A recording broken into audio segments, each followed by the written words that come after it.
today.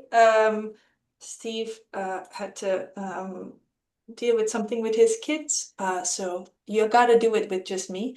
But I'm really excited to introduce today's speaker, Rony Hirschhorn. I've seen Rony on the consciousness field around for the last couple of years.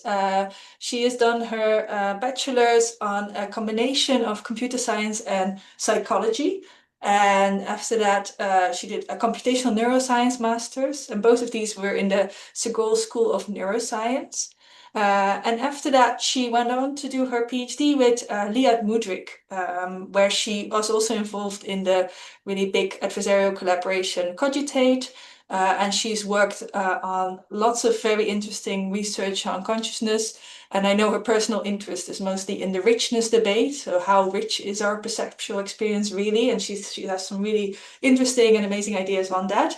But she does a lot of different kinds of research. I just heard that she just also moved to the UK, to Sussex, to work with Anil Seth. So that's very exciting for her postdoc. So welcome, Rony, to the UK. And today she's going to tell us about another thing that she's been working on, which I've not heard about before, but I'm really excited to hear more about, which is the perceived role of consciousness in moral status attributions. Rony, take it away, please. Thank you so much, Nadine, and I'm very, very happy and excited to be here and also here in the UK. Let's see if it works. Okay. I want to start this talk by sort of framing what we mean when we talk about moral status. So, quoting Marianne Warren from her book, to have moral status is to be morally considerable or to have moral standing. It is to be an entity towards which moral agents have or can have moral obligations. And if an entity has moral status, then we may not treat it in just any way we please. We are morally obliged to give weight in our deliberations to its needs, interests, or well-being. Furthermore, we are morally obliged to do this not merely because protecting it may benefit ourselves or other persons, but because its needs have moral importance in their own right. So I know this is Consciousness Club and not Moral Status Club, but the relevance of moral status or moral standing to consciousness comes from asking who has it.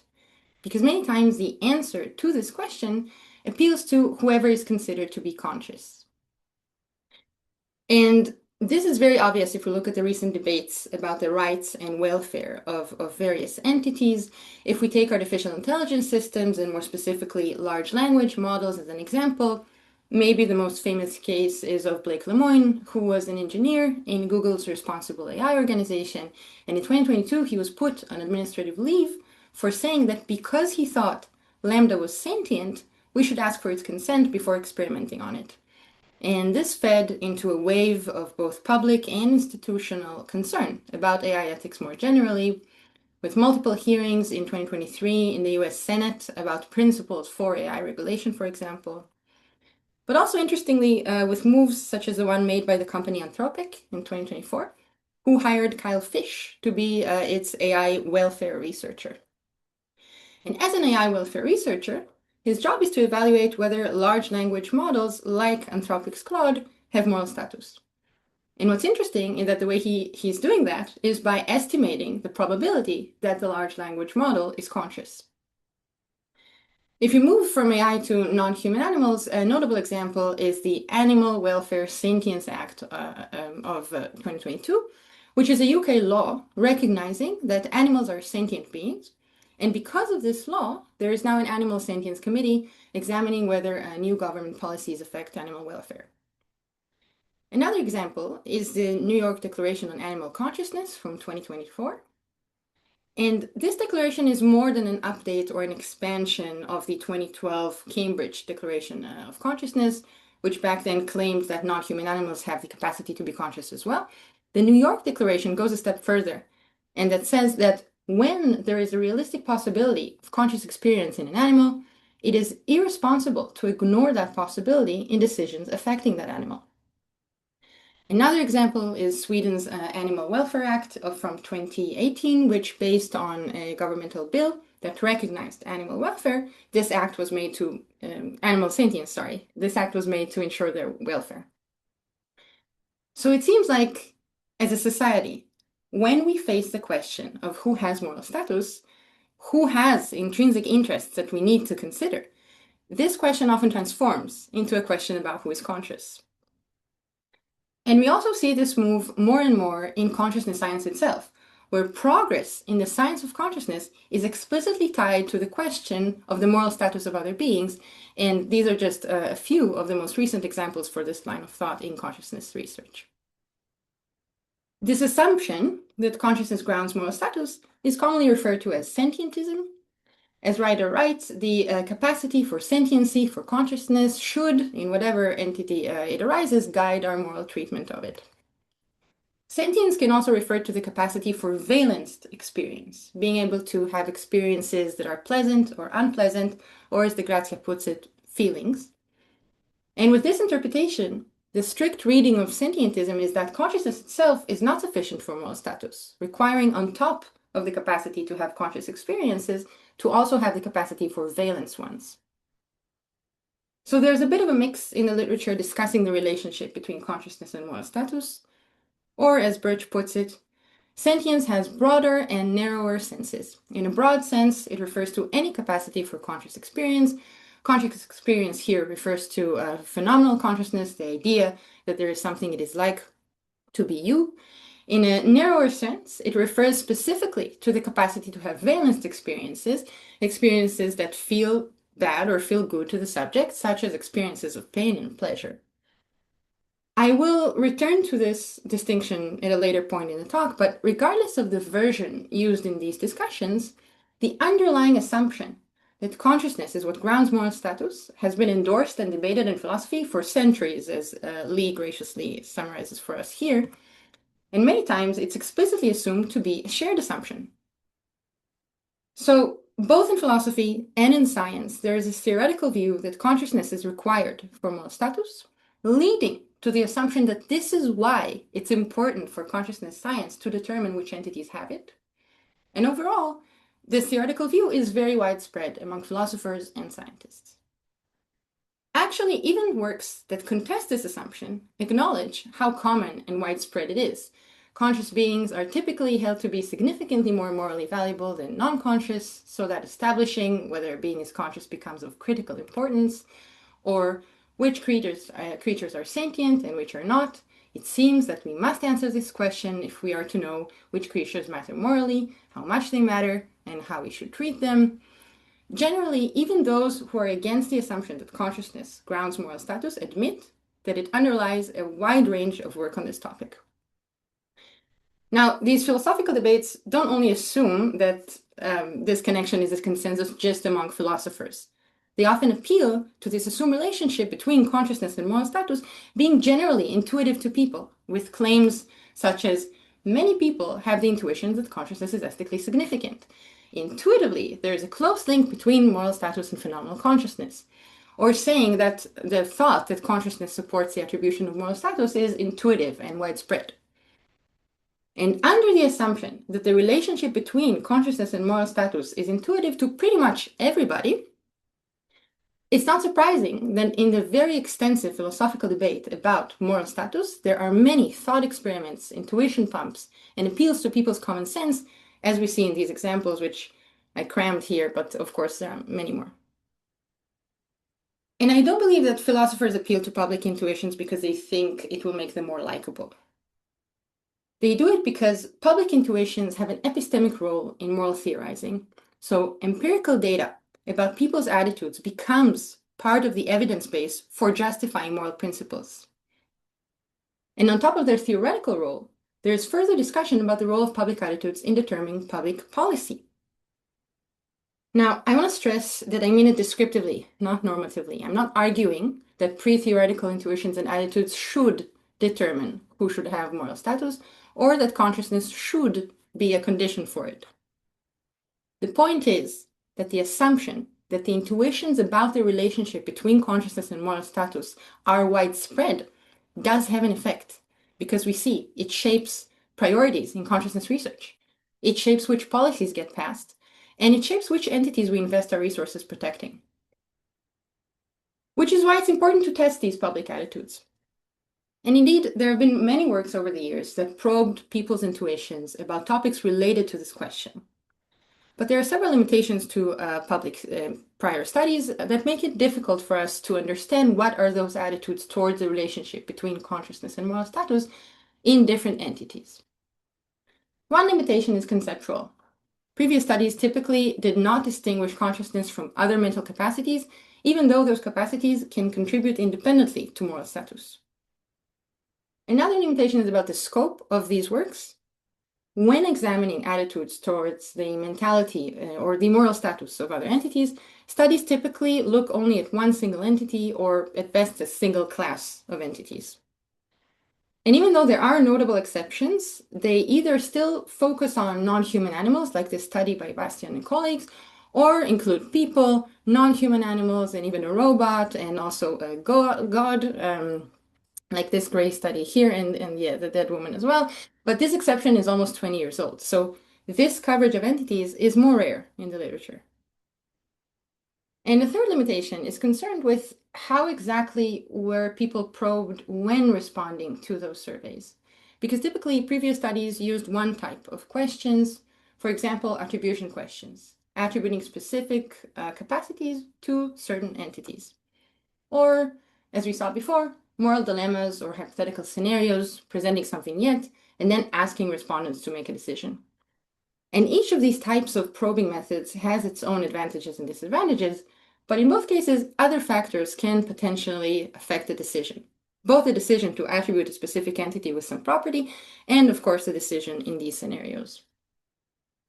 So in trying to understand the perceived relationship between consciousness and moral status, these three types of gaps are still mostly left open.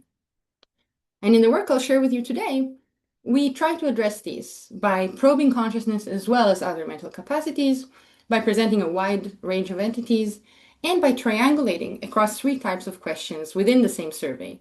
Attribution questions and moral dilemmas, as we saw before, and also direct questions about consciousness, about moral status, or about the relationship. So this is work done together with Niccolò Negro and Liad Mudrik, and all the results I will discuss today, and actually even way more, are available in the preprint linked here, and also in this website, which makes the data more accessible. And here you can, well, let's see if it works. First of all, you can look deeper into the figures that we have in the manuscript by clicking any of them, which leads to seeing all of their data in detail. Anything you hover over in the website shows you the exact numbers and percentages, and you can also select specific subsamples out of the full data set that we have to show the results alone. We also collected quite a lot of free text in different questions that I'm not going to cover today. So with those on the website, you can easily see all of them as they were entered by the participants and examine responses for each and every question that we asked, basically. So beyond the manuscript on top, you can do that for any question data. You select the topic, and then you can select the specific question under this topic on the right, and then you can scroll down to see the data. So we can hover like before, and the small circles presented here are individual participants, but you can, for example, select your presentation, way of presentation, and present only the means to see just the overall trend and not the individual participant data. And this is also a table of the actual numbers. And generally, any plot that you generate while exploring the website can be exported into an image file. And when looking at a single question, you can present it either on the full sample or select only one subsample to generate one of these large figures, as we saw before. And again, see the data right under the figure. But you can also split the data with a split button to compare the subsamples side by side and look simultaneously at the descriptives of all of them and check out the differences between them if there are any. And lastly, you can cross questions with each other with the cross questions tab by selecting two questions at a time, as long as it doesn't violate the respondent's anonymity, which is why once you select the first question, not all of the questions are open for you to look at. And once again, we can always both view the numbers on the figure if we hover, or at the table below. So I hope the website will make it easier for you to explore the data for interesting patterns and questions also outside of the scope of today's topic. But coming back to our study, we had over 1,000 people who filled out the full survey and an additional follow-up sample that responded to specific items from that survey, which I will come back to in a bit. The main survey were split into the exploratory sample, which we analyzed, and then once we pre-registered all of our analyses, we analyzed the pre-registered sample, which is the one I will be showing the results for today. Sorry. We asked participants many questions from different types. And in terms of demographics, in addition to collecting age, gender, employment, education, we also collected information about the reported experience with consciousness, ethics, animals, and artificial intelligence. Not only we collected the self-reported level of experience with these domains, we also asked people to tell us the basis of their reported experience. For example, if it's with AI, whether it's from hands-on use, general interests, formal research, and so on. And what I will highlight today in the talk are our results answering questions like, is consciousness perceived as necessary and or sufficient for moral status? What do people consider as important when it comes to the moral status of other beings? And how, if at all, these things change depending on the respondent's background experience. So the first thing that we find is that consciousness is perceived as valuable. We presented participants with this thought experiment, inspired by Seward's phennoectomy thought experiment, and it went like this. Imagine someone offers you a pill. If you take it, you will live the best life one could possibly imagine. For example, you will create things of great value, have a fulfilling life surrounded by friends and family, etc. But you will not consciously experience any of it. That is, your actions and behaviors will look as if you're conscious, so no one could ever suspect that actually you're not conscious. But in reality, everything you do will not be accompanied by conscious experiences. You will be living your best life, but you will not experience any aspect of it. And the question is, would you take the pill? The vast majority of respondents say that they wouldn't, with only 11% of them agreeing to give up consciousness in exchange for their best life. Now, maybe participants who were more experienced with consciousness research were more familiar with the original Seward experiment, which might have affected their choice here. So we checked that. We checked whether agreeing to take the pill changed with consciousness expertise. And we found that people who were highly experienced with consciousness research were actually more willing to give up consciousness and live their best life. There are several possible ways to interpret this result, from thinking that maybe this group values experience less for some reason, or because they already think that they're zombies. But in any case, both groups, as we can see, in both groups, most respondents would not give up conscious experience. But the value of consciousness doesn't necessarily speak to moral status, right? Something can be valuable and have nothing to do with our obligations towards it. And consciousness having intrinsic value to the people when they consider themselves doesn't mean that they think that where there is consciousness, there is moral status as well. So we moved from the intrinsic value of consciousness for the participant to the importance of consciousness in constraining our obligations towards other entities. We presented participants with 24 different entities. Some of them were human. Others were various types of non-human animals, and the rest were other natural or artificial beings. And for each of these entities, participants were asked separately whether or not they had consciousness and whether or not they had moral status. So each entity got attributed both consciousness and moral status by each participant. So presented this way, if an entity is on the diagonal, it means that on average, people's thoughts about whether it is conscious corresponded with whether they thought it has moral status. If an entity is above the diagonal, it means that people tended to think that it has moral status more than they thought it was actually conscious. And if an entity is below the diagonal, it means that people tended to think it is conscious more than they thought it deserved moral status. And what we see is that overall consciousness was very strongly associated with moral status. This was also evident when we modeled moral status attributions by consciousness attributions. And note that this result, as I said before, is already a replication of the exploratory sample. But on top of that, this was replicated again in the follow-up survey. So in the follow-up survey, the moral status attributions had slightly modified instructions that were focused on explaining to participants the difference between moral status and moral significance, and stressing that we ask them to respond based on moral status. So when the attribution questions were presented this way, we were very explicitly telling participants that they are asked to indicate whether the entity matters morally because of its own interests and not because of the significance it might have to others. And still, as we see here, the results were very, very similar to the ones that we observed in the full survey. So overall, the association between consciousness and moral status was robust. But this correlation doesn't necessarily mean that consciousness is perceived as necessary or as sufficient for moral status. And this is also evident when we already look at the attribution data, because we see that despite the overall trend, there are entities that deviate quite a lot from the diagonal both ways. So the largest positive deviations, where the entities were attributed with moral status more than they were with consciousness, were the tree, the large language model, and the fetus. And the largest negative deviations were found for the rat, the mosquito, and the fruit fly. And once again, these off-diagonal deviations were also found both in the exploratory sample as well as in the follow-up survey, despite stressing that they should consider the entity's intrinsic interests and not its moral significance. But these patterns that we see here are from averaging the attributions of a given entity across all participants.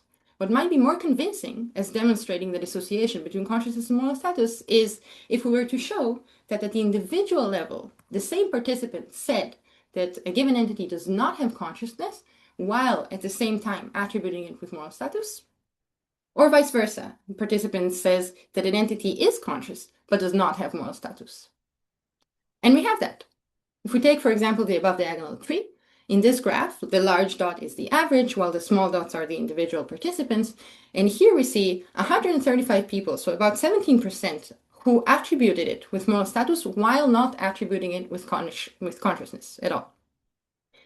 And the mirror pattern with the mosquito, again, about the same amount of people, about 16%, attributed the mosquito with consciousness while asserting that it does not have moral status.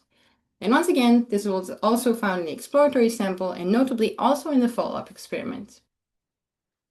Another challenge for the assumption that consciousness is necessary for moral status comes from directly asking participants whether they think non-conscious creatures or systems should be taken into account in moral decisions with this byline.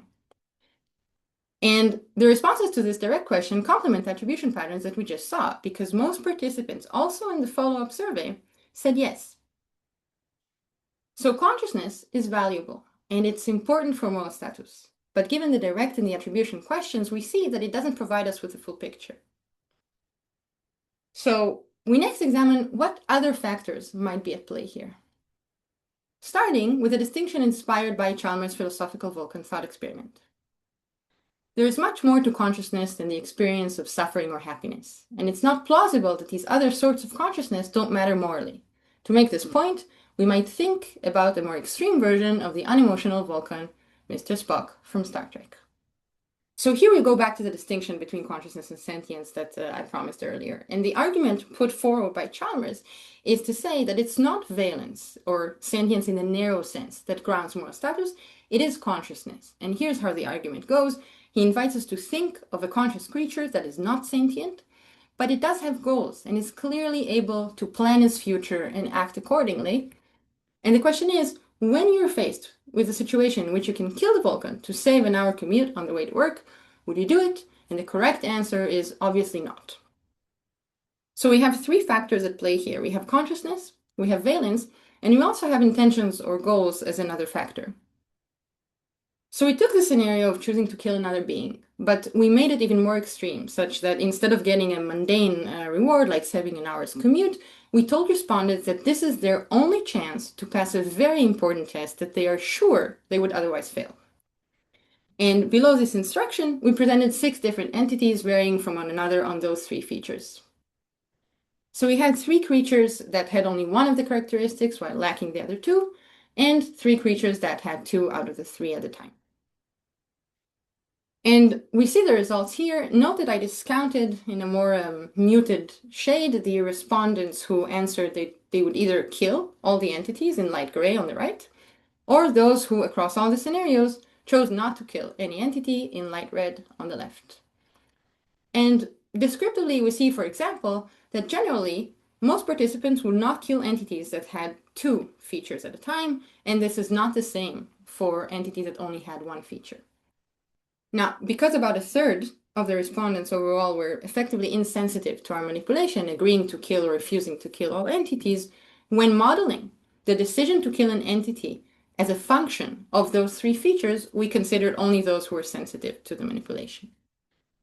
And what we got was that all three features significantly reduced the odds of killing the entity. But, as we can also already see descriptively here, the most protective feature was valence, with consciousness coming in second and intentions last.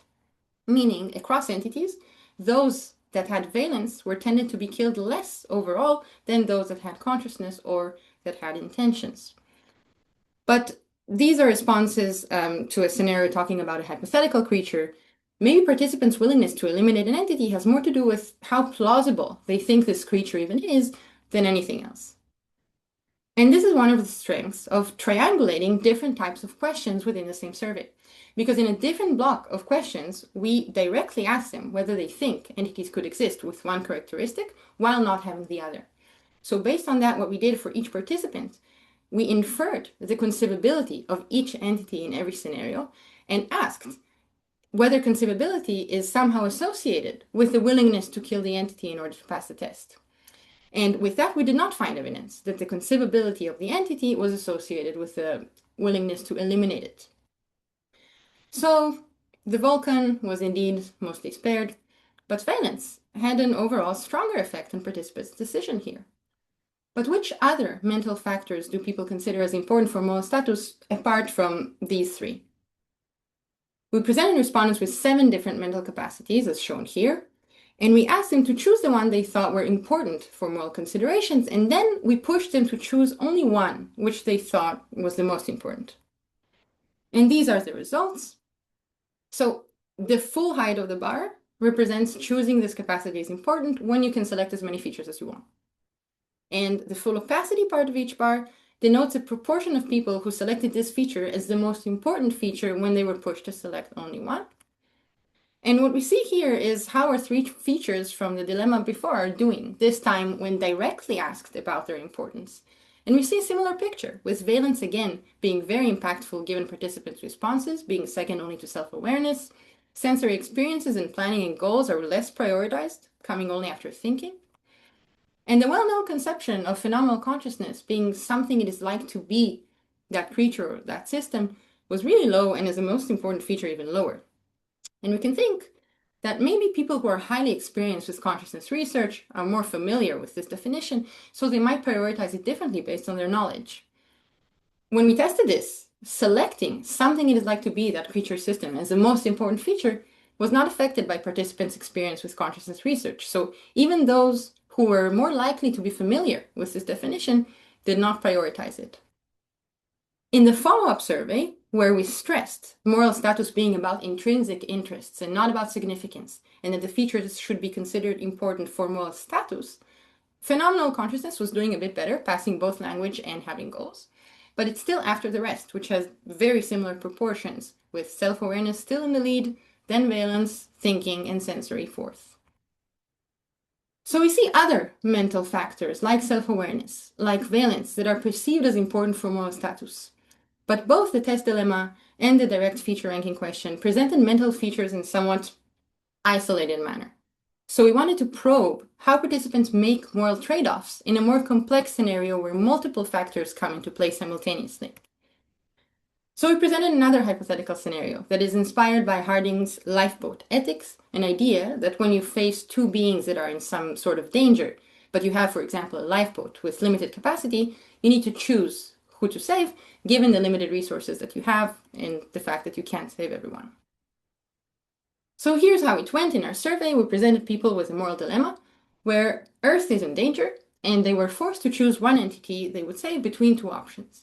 And we had 9 of those dyads involving the following entities: a random adult person whom you don't know, a dictator whose policy cost the lives of millions of people, a person with permanent unresponsive wakefulness syndrome with the parentheses and link to the corresponding Wikipedia page for more information.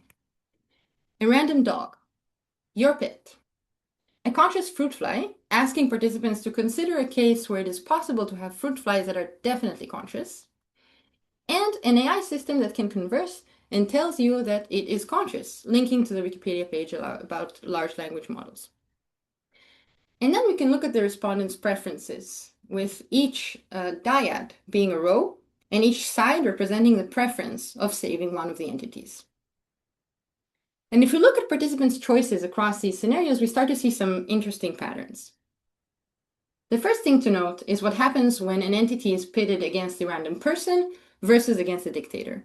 While the random person was mostly saved over both the dog and my pet, the pattern flipped when it was a dictator instead of a random person. So the perceived harmfulness of the entity in question seems to influence people's choices, in line with literature claiming that it is an important but very much overlooked factor. And this can also potentially explain why the animals commonly considered as pests, like the mosquito, like the rat, were attributed moral status less than they were with consciousness. So maybe, as suggested here, harming people is perceived to be a property that decreases an entity's moral status. But having such a moral status decreasing property suggests that moral status is perceived as an attribute that can come in degrees, having more or less of, and not just having versus not having. But based on the decisions to attribute moral status to an entity, based on the decisions to save and the non-harming entity, we can't really tell if participants really actually perceive moral status as a graded phenomenon at all. So we asked them, in these direct questions, where participants were asked directly whether they think some people, and in a separate question, some non-human animals, should have higher moral status than others. And in both cases, most respondents actually said no. Meaning, when considering humans and separately when considering non-human animals, most people did not think that moral status is a graded attribute. We do have those who said yes, indicating that they do think that, but there can be many different motivations that make people endorse moral status as a graded feature. So we asked them, we asked those who said yes, to get a better sense of those motivations, what characterizes people or non-human animals with higher moral status? And in an exploratory, very coarse thematic analysis that we did to try to identify the repeating characteristics that participants mentioned over and over, we found that half of the respondents who said that some people should have higher moral status than others wrote things related to the benefit or harm to other people. So even though most respondents did not endorse moral status as a graded attribute, those who did lent some support to the idea that harmfulness is perceived as such a decreasing property. And also overall, it does seem to take effect when making moral choices, such as the Earth in Danger one. Another pattern that pops when we look at the descriptives is what happens when pitting an entity against a random dog versus when pitting the same entity against a pet. Participants consistently tended to save their pet more than the random dog. Now, this might be somewhat expected, and of course it's a hypothetical pet. Some participants might not even have pets, but we know that because we asked them. And then we compared respondents who have a pet against those who don't. And what we see is that participants who reported having pets were more likely to save their pet over the competing entity compared to participants that did not have pets. So the relationship between the target entity in question and the person making the decision seems to also matter.